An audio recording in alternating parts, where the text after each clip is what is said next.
মানুষের জন্য এটা ছোট্ট একটা পদক্ষেপ, কিন্তু মানব জাতির জন্য এক বিশাল অগ্রযাত্রা। উম এই কথাটা শুনলেই তো নীল আর্মস্ট্রং আর চাঁদের ছবিটা চোখের সামনে ভাসে, তাই না? একদম। ১৯৬৯ সালের ২০ জুলাই সেই বিখ্যাত মুহূর্ত। কিন্তু আমরা যে রিপোর্টগুলো দেখছি তাতে একটা প্রশ্ন বারবার আসছে।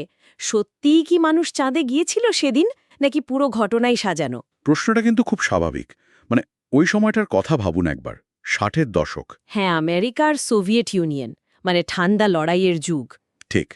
আর তার মধ্যেই চলছিল স্পেস রেস। কে আগে চাঁদে যাবে এটা নিয়ে একটা প্রেস্টিজের লড়াই ছিল। প্রযুক্তিগত শ্রেষ্ঠত্ব প্রমাণেরও ব্যাপার ছিল তো। সে তো বটেই। এই পরিস্থিতিতেই নাসা অ্যাপোলো 11 মিশন ঘোষণা করে। আর্মস্ট্রং, অল্ড্রিন, কলিন্স ওরা গেলেন, আর তারপর এলো সেই খবর আর্মস্ট্রং চাঁদে পা রেখেছেন। হ্যাঁ, নাসা তো অনেক প্রমাণও দেখায়। এই যেমন ধরুন চাঁদের মাটিতে তোলা সেই ছবিগুলো, আইকনিক সব ছবি। শুধু ছবি নয়, প্রায় ৩৮২ কেজি চাঁদের পাথরও তো আনা হয়েছিল, লুনার রক্স। আর মিশন কন্ট্রোলের সাথে নভোচারীদের কথাবার্তা, রেডিও সিগন্যাল, লাইভ ব্রডকাস্ট হয়েছিল কিছু অংশ।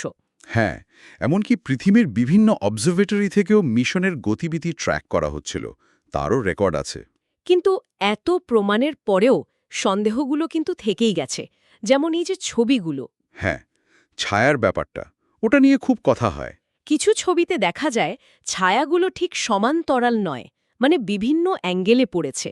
সন্দেহবাদীরা বলেন এটা নাকি স্টুডিও লাইটিংয়ের মতো। হুম, এই পয়েন্টটা অনেকেই তোলে।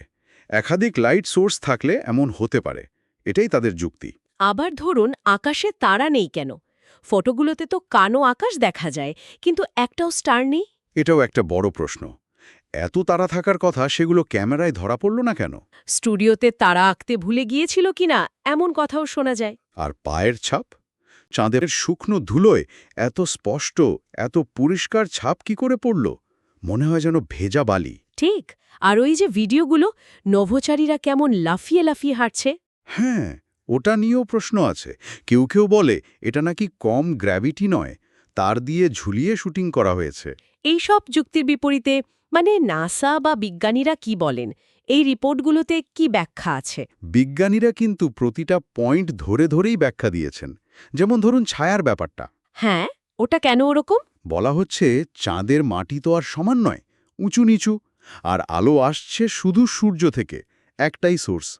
চাঁদে বায়ুমণ্ডল নেই বলে আলো ছড়ায় না, মানে ডিফিউশন হয় না। ও আচ্ছা, তাই অসমতল ভূমিতে ছায়াগুলো বিভিন্ন কোণে পড়তে পারে। ঠিক, যা দেখে মনে হতে পারে একাধিক লাইট আছে, কিন্তু আসলে তা নয়। আর আকাশে তারা না থাকার কারণ? সেটা ক্যামেরা সেটিংসের জন্য। চাঁদের মাটি সূর্যের আলোয় খুব উজ্জ্বল, ঝলমলে। হ্যাঁ, তা তো বটে। তো ওই উজ্জ্বল ছবি তোলার জন্য ক্যামেরার এক্সপোজার টাইম খুব কম রাখতে হয়েছিল, অ্যাপারচারও ছোট ছিল।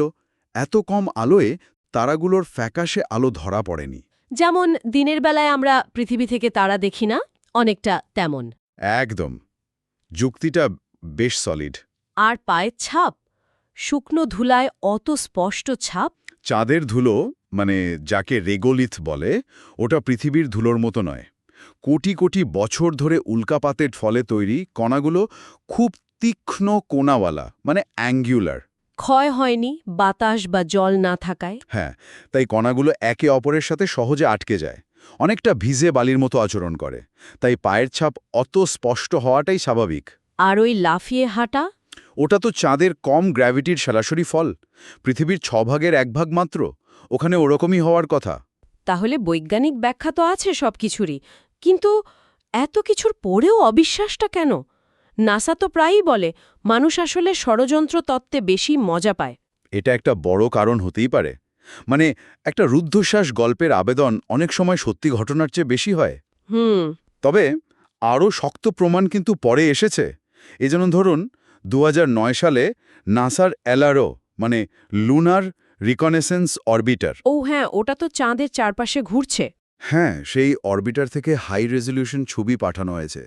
তাতে অ্যাপোলোর ল্যান্ডিং সাইট, ফেলে আসা যন্ত্রপাতি, এমনকি লুনার মডিউলের নিচের অংশও দেখা যায়। এটা তো খুব বড় প্রমাণ। আরও আছে, অ্যাপোলোর নভোচারীরা চাঁদে কিছু আয়নার মতো জিনিস বসিয়ে এসেছিল, রেট্রো রিফ্লেক্টর। হ্যাঁ, শুনেছি লেজার রশ্মি পাঠানো হয় ওগুলোতে। ঠিক, পৃথিবী থেকে লেজার ছুড়ে আজও ওই রিফ্লেক্টরে টার্গেট করা হয়। আলো ফিরে আসে। এর মাধ্যমে চাঁদের দূরত্ব মাপা হচ্ছে নিয়মিত। এটা তো চন্দ্রাভিযান যে সত্যি হয়েছিল তার জীবন্ত প্রমাণ। তাহলে সব মিলিয়ে যা বোঝা যাচ্ছে, বিজ্ঞান, প্রযুক্তি, পরের দিকের প্রমাণ সবকিছু বলছে যে হ্যাঁ, আর্মস্ট্রংরা চাঁদে গিয়েছিলেন। তথ্য প্রমাণ তো সেদিকেই ইঙ্গিত করে। পাল্লাটা ওই দিকেই ভারী। কিন্তু কিন্তু প্রশ্নটা তবুও থেকে যায়। আর এই রিপোর্টগুলোর আর সরাসরি উত্তর দেয় না। এত প্রমাণ, এত ব্যাখ্যা, তারপরেও কেন কিছু মানুষ মনে প্রাণে বিশ্বাস করে যে পুরো ঘটনাটাই সাজানো, ইতিহাসের সবচেয়ে বড় ধাপ্পা। এই ভাবার বিষয়, কেন কিছু অবিশ্বাস্য ঘটনার ক্ষেত্রে কঠিন সত্যিটার চেয়ে একটা বানানো গল্প বেশি আকর্ষণীয় মনে হয় কিছু মানুষের কাছে? হয়তো এটাই আজকের আলোচনার সবচেয়ে বড় প্রশ্ন, যা আমাদের আরও ভাবাবে।